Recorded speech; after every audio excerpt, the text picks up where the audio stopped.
warahmatullahi wabarakatuh.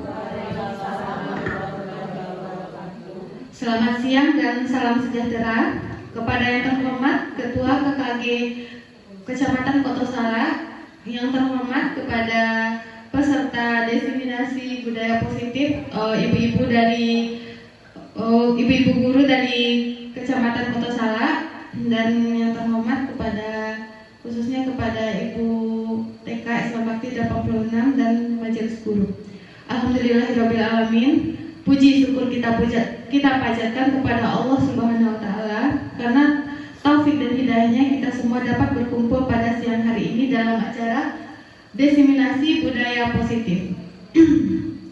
Semoga Allah senantiasa melimpahkan rezeki dan kemudahannya kepada kita, sehingga dalam pertemuan kita ini menghasilkan sebuah pencapaian yang lebih baik.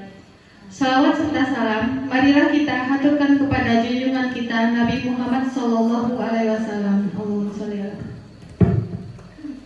Semoga kita semua mendapatkan syafaat dari beliau. Amin amin ya rabbal alamin. Baiklah, untuk tidak memperpanjang waktu, kita mulai saja acara kita, yakninya diseminasi budaya positif yang akan disampaikan oleh Ibu Fitri Kurnaini. Kepada Ibu Fitri kita persilakan.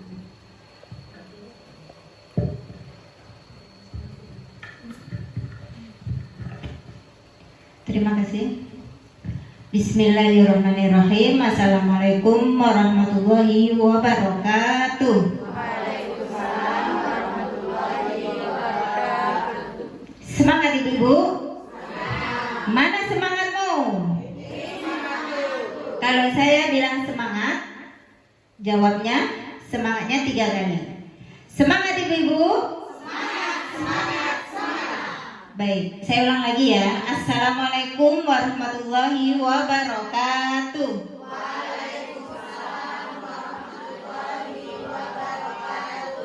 Alhamdulillahirabbil alamin, wassalatu wassalamu ala asrofil anbiya'i wal mursalin wa ala alihi bihi rasulillah ajmain.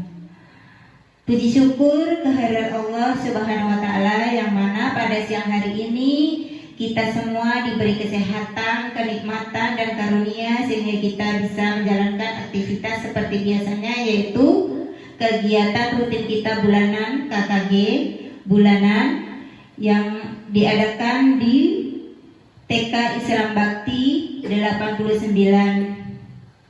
Jarong Makassar. Salawat beserta salam marilah kita haturkan kepada junjungan kita, yakni Nabi besar Muhammad Sallallahu Alaihi Wasallam, dengan hantaran kalimat Allahumma sholli ala Muhammad wa ala ali Muhammad. Semoga kita semua nanti mendapat syafaat dari beliau. Amin ya robbal alamin. Baiklah, alhamdulillah pada hari ini, hari Senin tanggal 30 Oktober 2023, kita di sini berkumpul dalam rangka saya akan mendeseminasikan budaya positif saya. Ini merupakan salah satu tugas saya terkait dengan calon guru penggerak saya. Meskipun ini merupakan terkait dengan tugas saya, tapi mudah-mudahan apa yang saya sampaikan nanti ini setidaknya ibu-ibu setelah mengikuti kegiatan ini mendapatkan wawasan dan nantinya bisa ibu kembangkan di sekolahnya masing-masing untuk mewujudkan visi ibu-ibu semua di sekolah. Baik ibu-ibu, langsung saja. Diseminasi budaya positif. Saya akan bertanya dulu kepada ibu semua tentang budaya positif itu seperti apa kira-kira? Ada yang sudah pernah mendengar atau mengenal budaya positif? Belum ya ibu? Baik, lanjut ke slide kedua, Bu Yanti silahkan. Nah, di sana ada pertanyaan.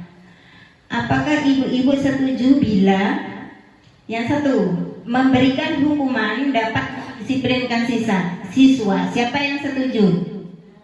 Siapa yang setuju? Memberikan hukuman dapat mendisiplinkan siswa. Siapa yang setuju? Angkat tangan.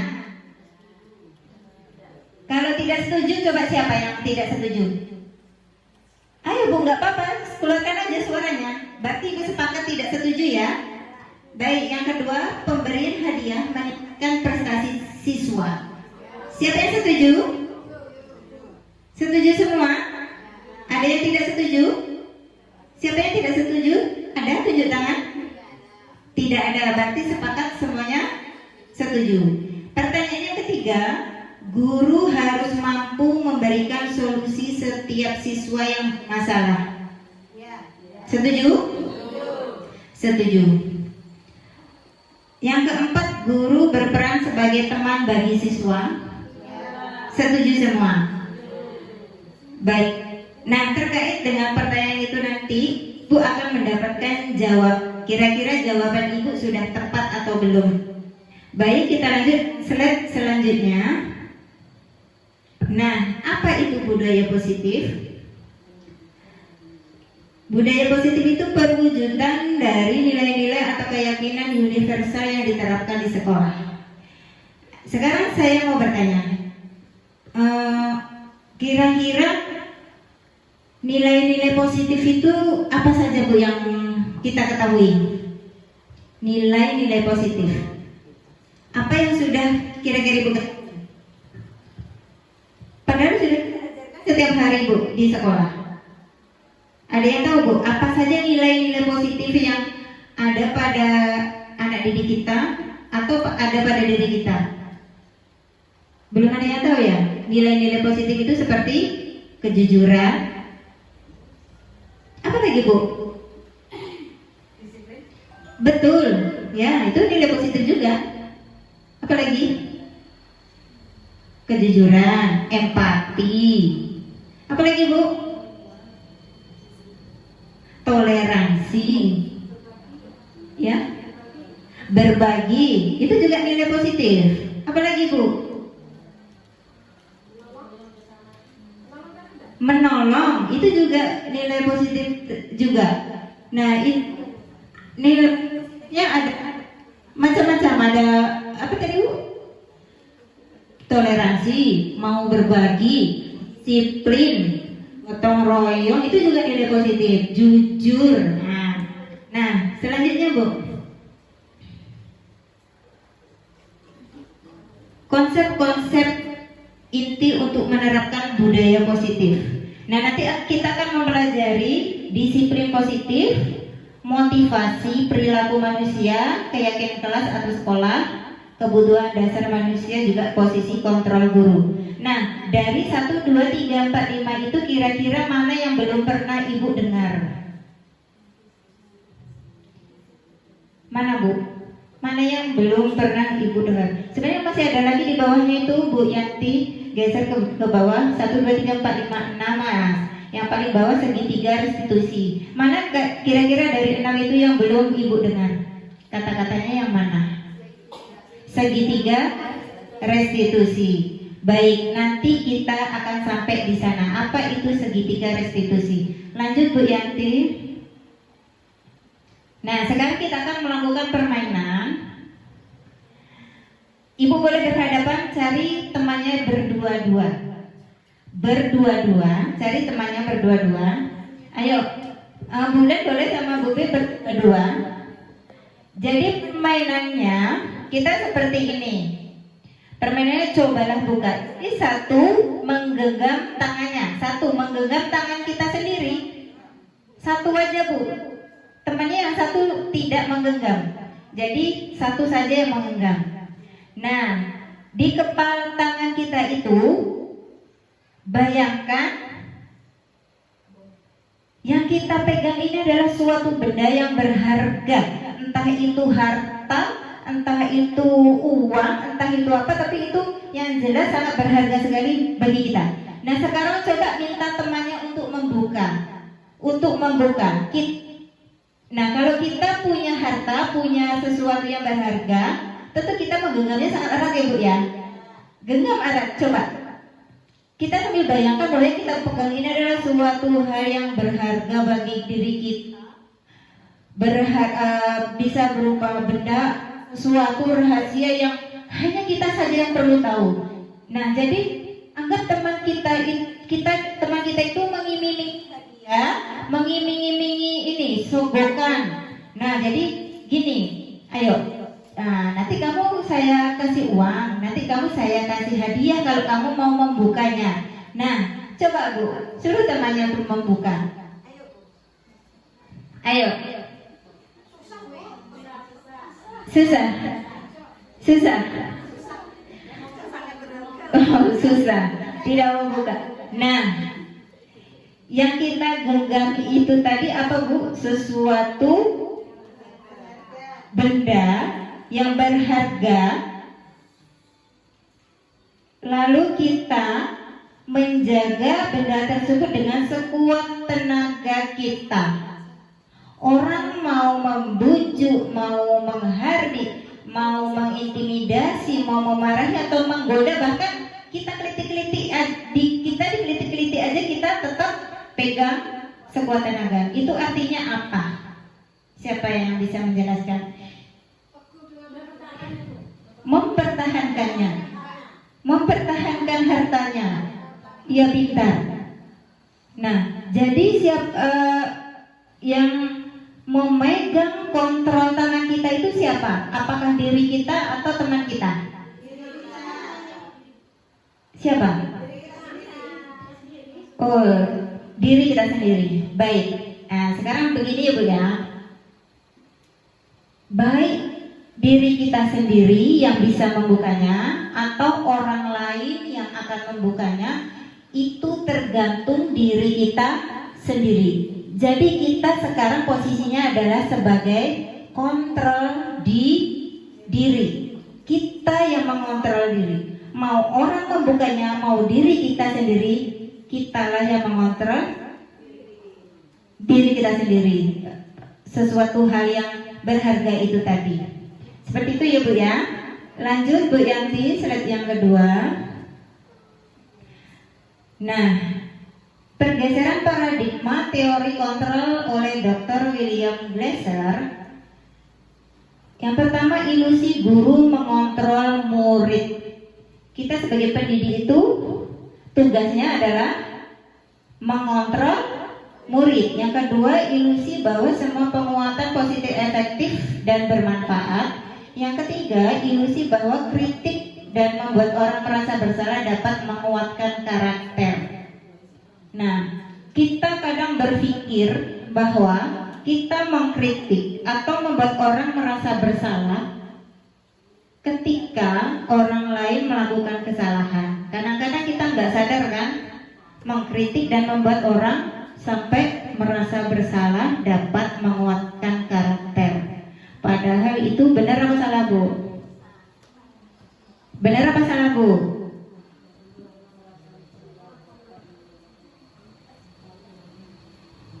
Mengkritik dan membuat orang merasa bersalah dapat menguatkan karakter. Benar apa salah? Salah ya. Nah, yang keempat, ilusi bahwa orang dewasa memiliki hak untuk memaksa. Jadi kita sebagai pendidik, ini kan orang dewasa bagi anak-anak didik kita. Jadi kita memiliki hak untuk memaksa anak didik kita. Benar enggak? Nah, sekarang slide selanjutnya Bu Yanti. Nah, bagaimana seorang bisa berubah dari paradigma stimulus respon kepada pendekatan teori kontrol? Nah, di sana sudah ada tabel stimulus respon, tabel sebelahnya teori kontrol. Realitas atau kebutuhan kita sama. Di sana realitas kebutuhan kita berbeda. Jadi teori kontrolnya berbeda ya Bu ya. Kalau yang stimulus respon, realitas kebutuhan kita sama. Realitas kebutuhan kita berbeda. Semua orang melihat hal yang sama. Setiap orang memiliki gambaran yang berbeda. Ketika kita melihat hal yang sama, misalnya kita melihat nih lampion, kita melihat hal yang sama bahwa itu lampion, tapi mungkin kita melihat lampion itu mungkin kita punya pemikiran yang berbeda-beda. Mungkin ada yang mikir, gimana ya cara membuat lampionnya? kok itu gini ya. Nah, mungkin berbeda lagi dengan cara pemikirannya dengan teman kita seperti itu. Kita mencoba mengubah orang agar berpandangan sama dengan kita. Pernah nggak kita seperti itu, Bu? Nah, lalu teori kontrolnya kita berusaha memahami pandangan orang lain tentang dunia. Perilaku buruk dilihat sebagai suatu kesalahan. Semua perilaku memiliki tujuan. Orang lain bisa mengontrol saya, hanya Anda yang bisa mengontrol diri Anda. Nah, seperti permainan genggam tadi, hanya Anda lah yang bisa mengontrol diri Anda sendiri. Selanjutnya, saya bisa mengontrol orang lain. Anda tidak bisa mengontrol orang lain kalau kita di teori kontrolnya. Pemaksaan ada pada saat bujukan gagal. Kolaborasi dan konsensus menciptakan pilihan-pilihan baru. Nah, slide selanjutnya. Nah, disiplin positif. Nah, kalau kita mendengar tentang disiplin positif, apa yang ada dalam pikiran kita, ibu-ibu? Tentang apa? Kita mikirnya sudah ke aturan ya, mungkin tata tertib seperti itu ya. Kesana kita mikirnya ya, Bu ya. Disiplin positif itu pasti nggak jauh beda dengan aturan tata tertib yang harus dipatuhi. Nah, seperti itu ya. Nah, disiplin positif itu merupakan salah satu cara penerapan disiplin yang bertujuan untuk menumbuhkan kesadaran serta memberdayakan anak untuk melakukan sesuatu tanpa sogokan, ancaman maupun hukuman. Nih, sesuatu tanpa sogokan. Mungkin ini juga berkaitan tadi dengan pemberian hadiah. Kira-kira nanti pemberian hadiah itu bagus tidak? Nanti kita lihat ya, Bu ya.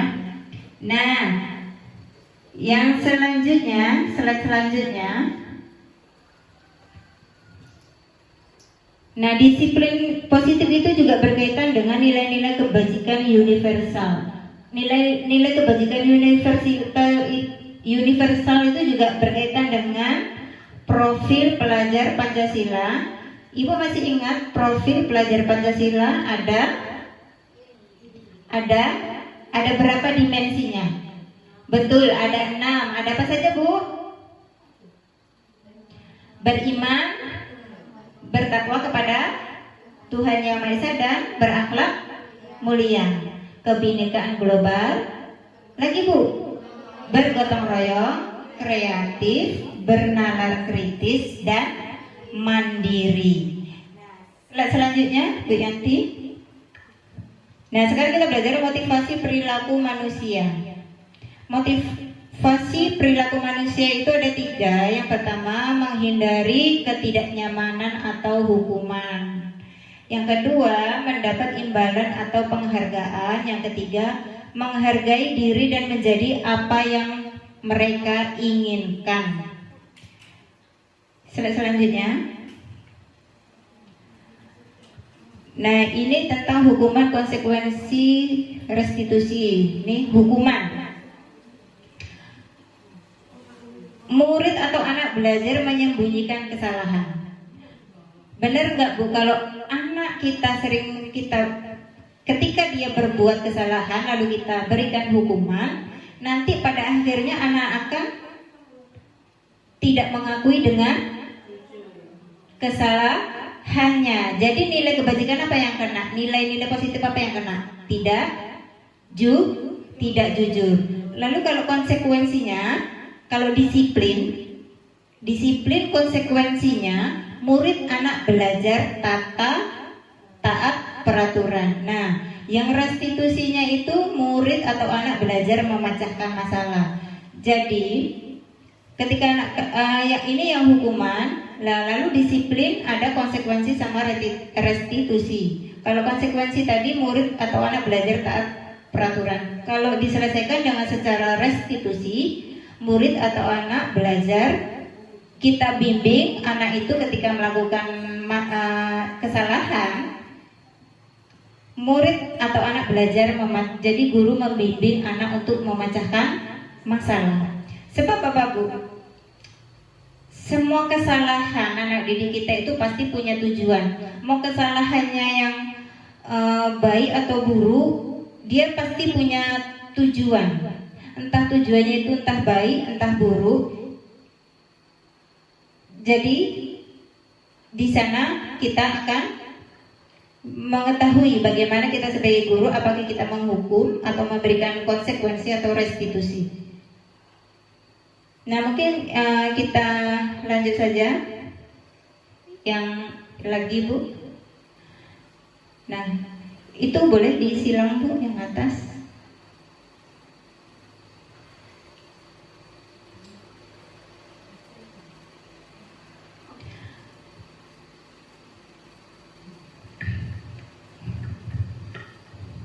Bisa, sebentar.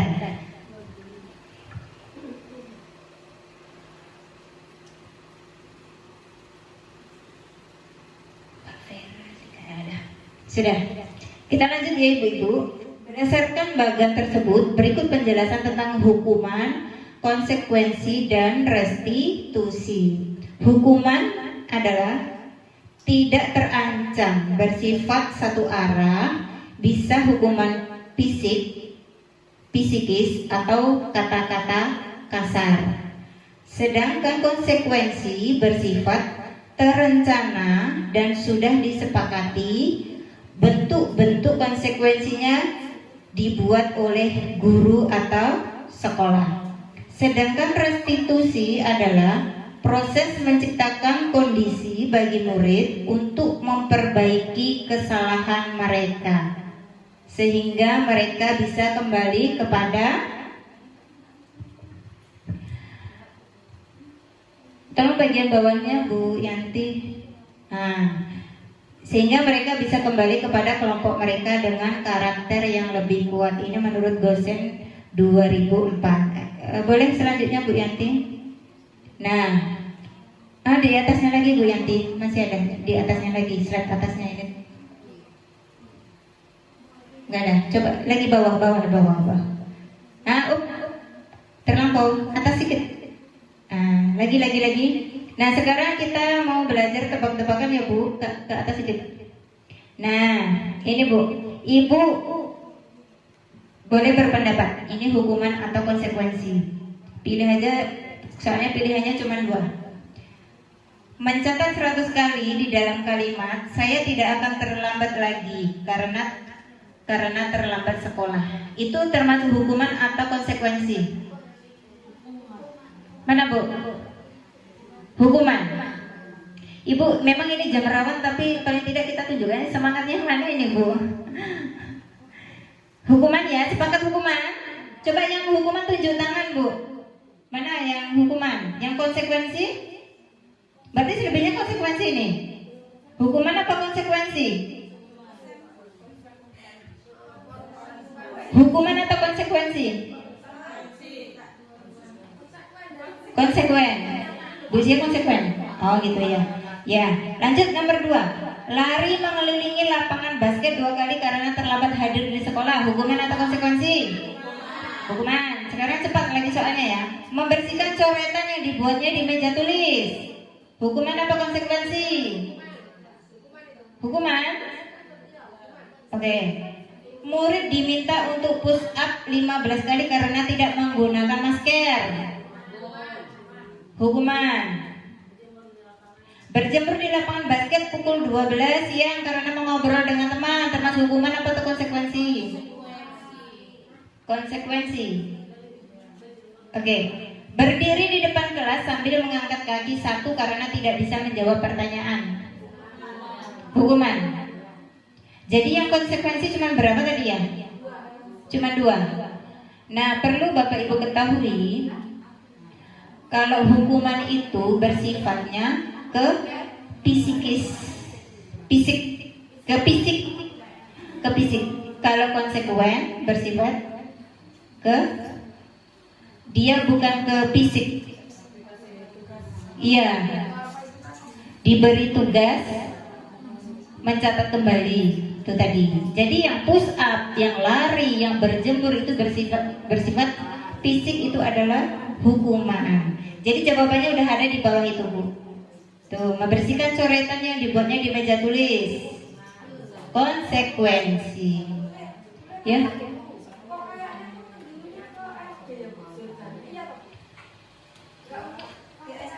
Sebenarnya ini bukan untuk SD saja, tapi ini menyeluruh dari TK, SD, SMP, SMA, Bu. Jadi kita harus paham. Memang saya di grup itu memang saya TK-nya sendiri. Kadang-kadang saya juga menyesuaikan dengan teman-teman yang apa, tapi saya juga berusaha menyesuaikan dengan TK gitu. Iya. Saya selokal cuman TK-nya sendiri selokal. Selebihnya SD, SMP, SMA gitu. Nah, dihukum oleh penghargaan. Nih Bu, dihukum oleh penghargaan itu seperti apa ya Bu ya? Penghargaan itu jangka pendek dan jangka panjang. Maksudnya dihukum oleh penghargaan itu seperti ini Bu. Kita kalau anak kita misalnya begini, besok kalau kamu pakai baju rapi nanti Bu Guru kasih hadiah ya. Nah seperti itu. Siapa yang bisa menjawab Siapa yang besok datangnya duluan, Bu Guru kasih reward nih, ada hadiahnya, seperti itu. Atau siapa yang gak ribut hari ini, siapa yang mematuhi peraturan yang duduk rapi nanti dapat hadiah dari Bu Guru. Jadi itu adalah hukuman pemberian penghargaan itu tadi Bu. Jadi penghargaan itu jangkanya pendek dan jangka panjang. Penghargaan itu sebenarnya tidak efektif. Kenapa Bu? Dia itu ingin mendapat hadiah itu hanya karena hari itu. Besok lagi mungkin dia lupa, bahkan dia bersikap mau duduk rapi, mau apa itu karena dia tuh pengen hadiah. Ya kalau Bu Gurunya setiap hari bawa hadiah, kalau tidak tentu dia akan melanggar lagi seperti itu. Nah, penghargaan itu merusak hubungan. Penghargaan mengurangi ketepatan, penghargaan mengurangi kualitas, penghargaan mematikan kreativitas, penghargaan menghukum motivasi dalam diri. Itu Bu. Ya. Silakan Bu. Ya.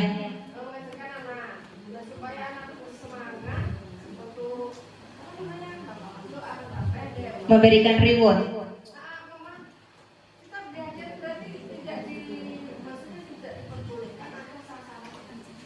Sebenarnya sah-sah saja Bu, cuman kalau dia bersifat adil gitu, jadi tidak ada yang tersakiti yang lainnya seperti itu Bu.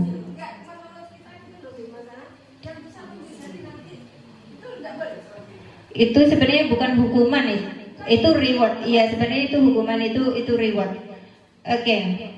Yang selanjutnya Bu Yanti sudah mengantuk.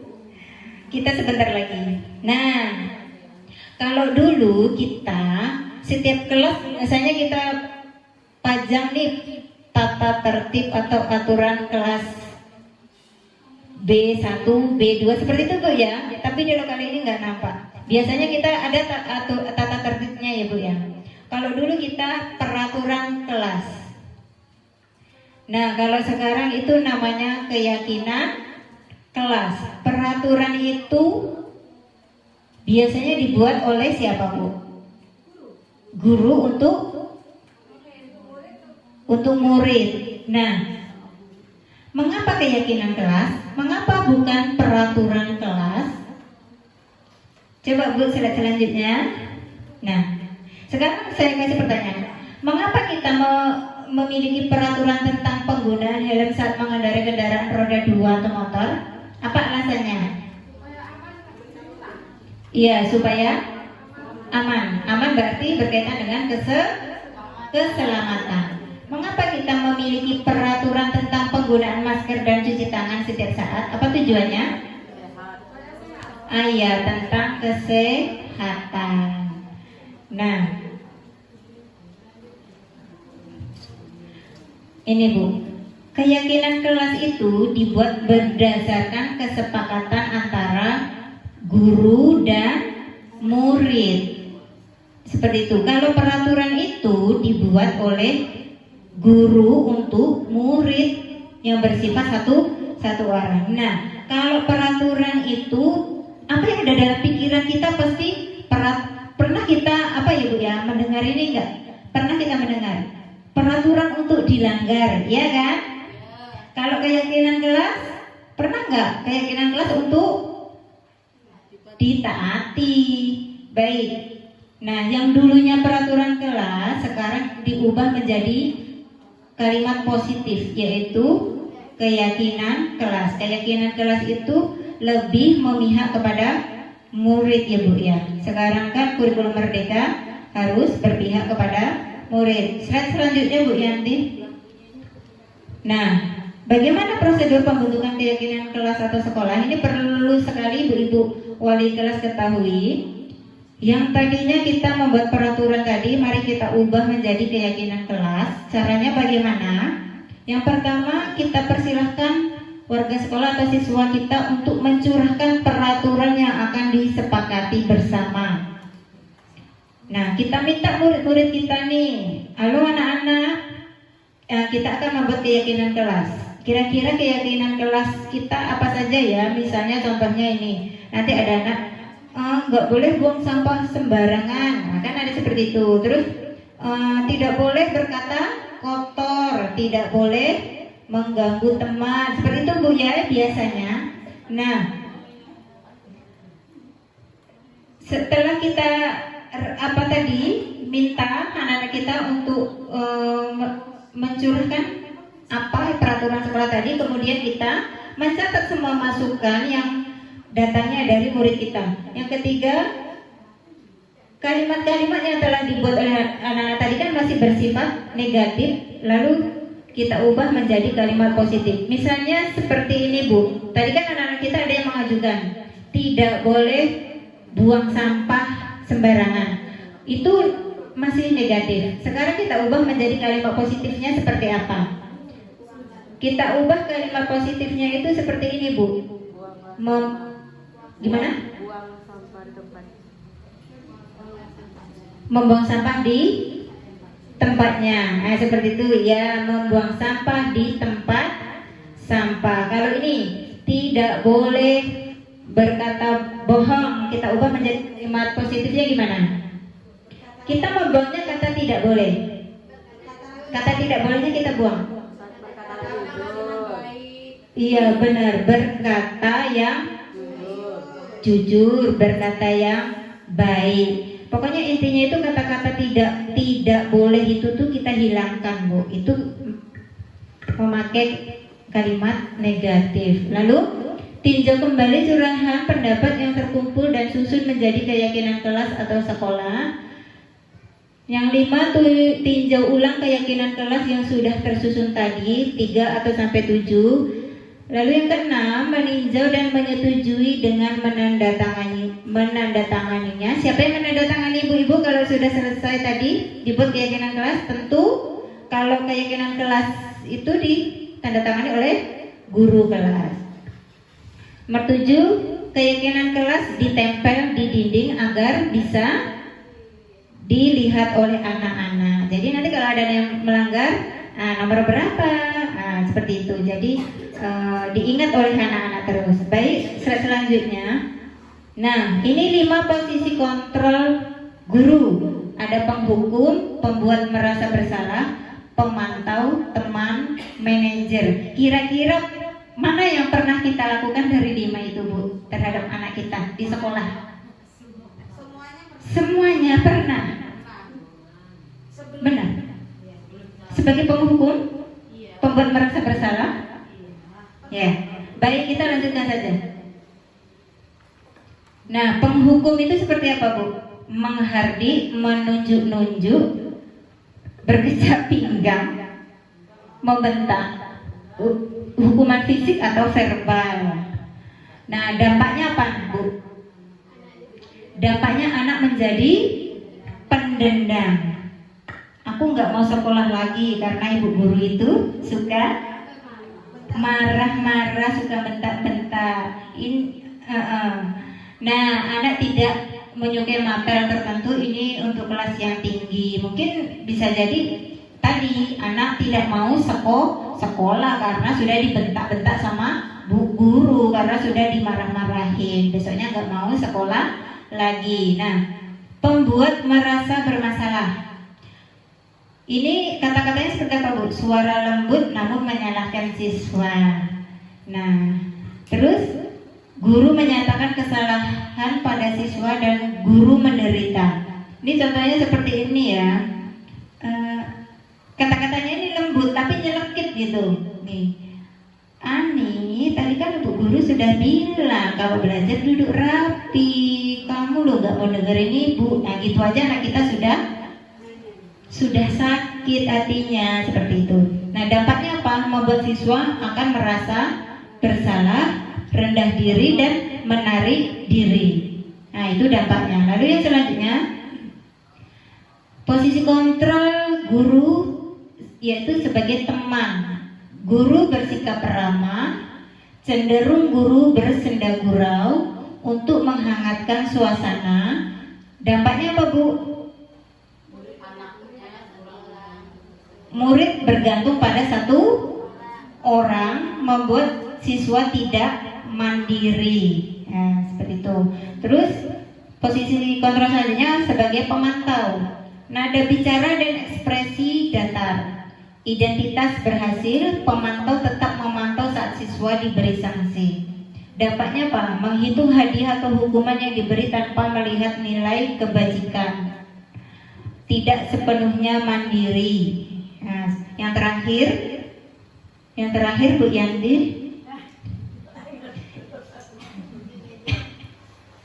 Bu Yanti udah ngantuk, beli minum dulu lah. Sebagai manajer nih, suara netral. Suara netral artinya biasa-biasa saja.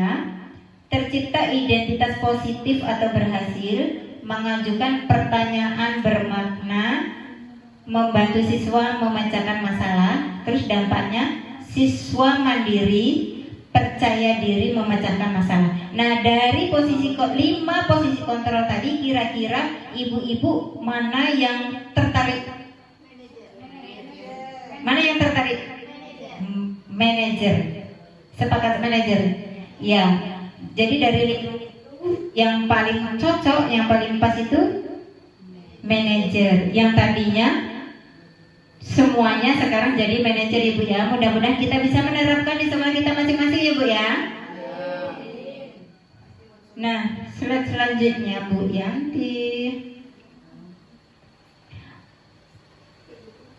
Mungkin sebelum kesini saya mau tunjukkan satu video supaya kita bisa tahu posisi kontrol kita seperti apa.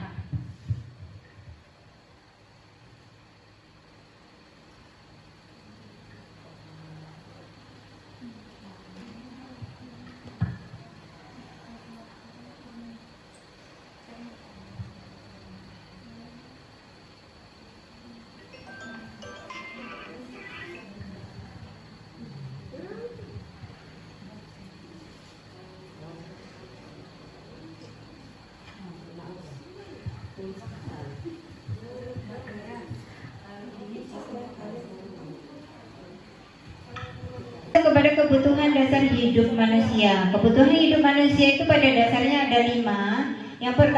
Yang pertama dia ingin bertahan hidup. Yang kedua dia membutuhkan kasih sayang dan rasa diterima. Yang ketiga dia bersikap penguasaan. Yang keempat butuh kebebasan. 5 butuh kesenangan. Nah ini kebutuhan dasar hidup manusia. Lalu selanjutnya, dunia berkualitas. Apa itu dunia berkualitas? Nilai-nilai kebajikan apa yang terpenting dalam hidup Anda? Nah, yang kedua, kalau Anda menjadi orang yang ideal, karakter atau sifat apa yang Anda paling inginkan pada diri Anda? Nah, kira-kira nilai kebajikan apa yang terpenting dalam hidup ibu-ibu? Nilai apa Bu? Nilai kebajikan itu misalnya seperti jujur, berakhlak. Oh ya. Lalu kalau ingin menjadi orang ideal itu seperti apa itu Ibu yang diinginkan? Yang diterima di mana saja. Hah? Diterima di mana saja, boleh. Yang ketiga, apa pencapaian Anda yang Anda sangat banggakan sampai saat ini apa? pencapaian yang sampai hari ini yang menurut Ibu yang itu yang misalnya di puncaknya gitu. Yang perlu kita banggakan apa? Misalnya aku sudah PNS, aku sudah sertifikasi, sudah apa, macam-macam lah. Aku sudah menjadi orang kaya misalnya. Atau boleh itu juga bagus, sudah menjadi seorang ibu, ya, seperti itu. Lalu selanjutnya Bu Yanti, di apa saja Bu Yanti, disilang aja.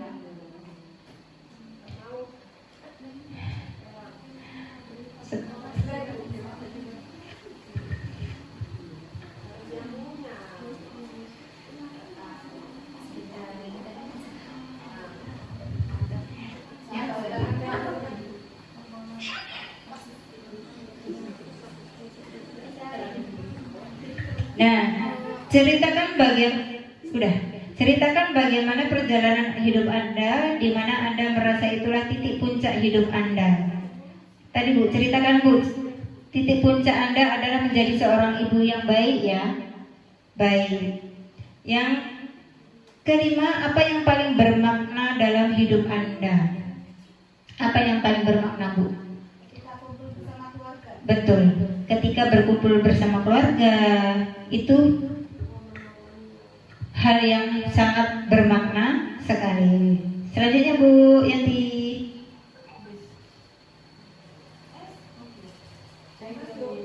Bu Yanti. Nih.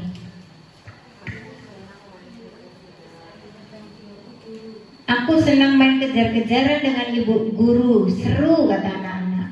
Lalu ibu kejar aku karena ibu guru sayang aku. Aku hebat kan, bisa bikin ibu guru kejar-kejaran. Lalu yang keempat, aku bosan belajar mewarnai terus di dalam kelas. Jadi itu kira-kira yang dirasakan oleh anak-anak kita ya Bu ya. Nih yang pertama, dia senang main kejar-kejaran. Yang kedua, dia butuh perhatian karena ingin dikejar. Nah, dia merasa di puncaknya, aku hebat kan bisa bikin ibu guru kejar aku. Yang keempat, dia merasa bosan dengan pembelajarannya. Yang ayo Bu Yanti selanjutnya. Habis. Nah, demikian diseminasi budaya positif saya hari ini, mudah-mudahan membawa manfaat kepada ibu-ibu semua. Terima kasih ibu-ibu semua sudah meluangkan waktunya sampai jam makan siang ini. Bahkan jam istirahat ibu-ibu harus tersita. Sekali lagi saya aturkan terima kasih kepada rekan-rekan semua atas waktunya sudah meluangkan pada hari ini. Mudah-mudahan ibu-ibu semua nanti selamat sampai rumah kembali. Amin ya robbal alamin. Saya akhiri, wabillahi taufiq wal hidayah. Wassalamualaikum warahmatullahi wabarakatuh.